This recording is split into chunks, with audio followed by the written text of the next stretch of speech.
لادینیت کے دور میں، الحاد کے دور میں، جہاں دینی تعلیم کو پورے طور سے اجنبیت کا نام دیا جا رہا ہے، دینی تعلیم کو حقیر سے حقیر تصور کیا جا رہا ہے، ایسے وقت میں اگر کوئی تنظیم، کوئی تحریک ہمارے اور اپنے بچے کی، ہمارے بچوں کی، آپ کے بچوں کی فکر کر رہی ہے، ایسے لوگوں کا ساتھ دینا چاہیے، ایسے لوگوں کے شانہ بشانہ چلنے کی کوشش کرنی چاہیے۔ لیکن ہوتا کیا ہے، کرتے کچھ ہیں، ہم بسا اوقات الزام تک لگا دیتے گے، بسا اوقات دوسرے بہت ساری خرافات کی طرف ان کو مائل کر دیتے گے، بہت ساری غلط چیزوں کی طرف ان کی نسبت کر دیتے۔ نہیں عزیزان گرامی، آپ ان کی تائید کیجئے، ان کی حمایت کیجئے۔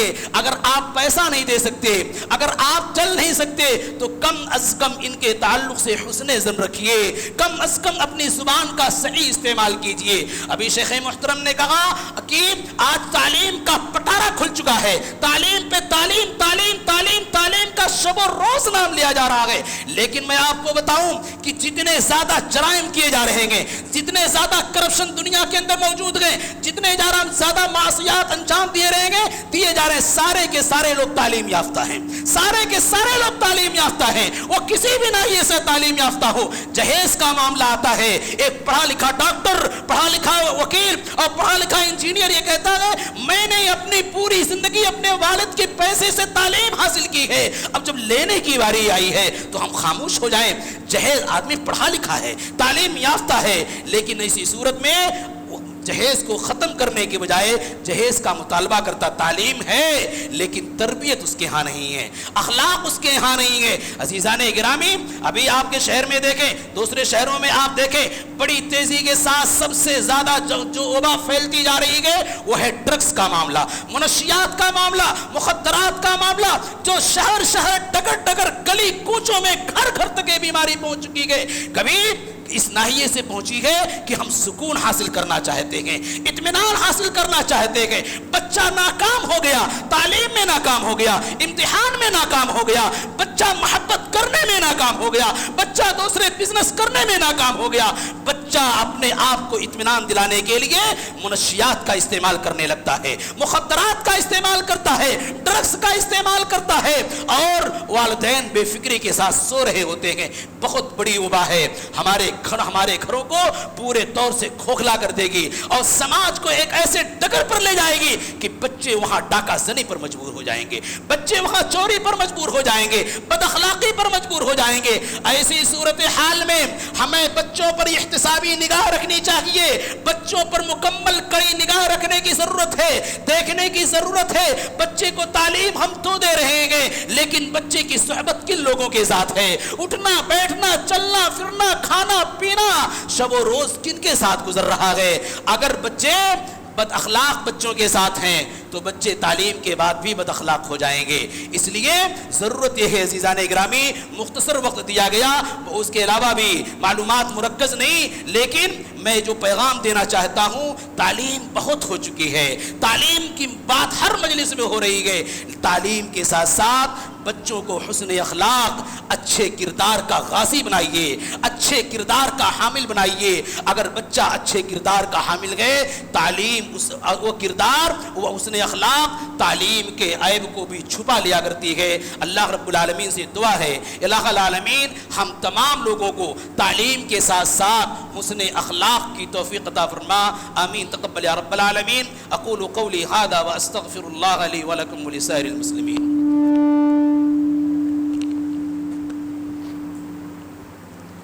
جزاک اللہ خیر واحسن الجزاء۔ شیخ محترم کے لیے کوئی بھی مجلس ہو یا کوئی بھی عنوان ہو، بولنے کے لیے کوئی مسئلہ نہیں ہے۔ شیخ محترم بہت کم وقت میں بہت زیادہ علوم حاصل کر چکے ہیں، اور آپ کا گہرا مطالعہ علوم حدیث پہ ہے۔ اللہ تعالیٰ آپ کو جزائے خیر دے اور آپ سے بار بار سننے کا موقع ہمیں عنایت فرمائے۔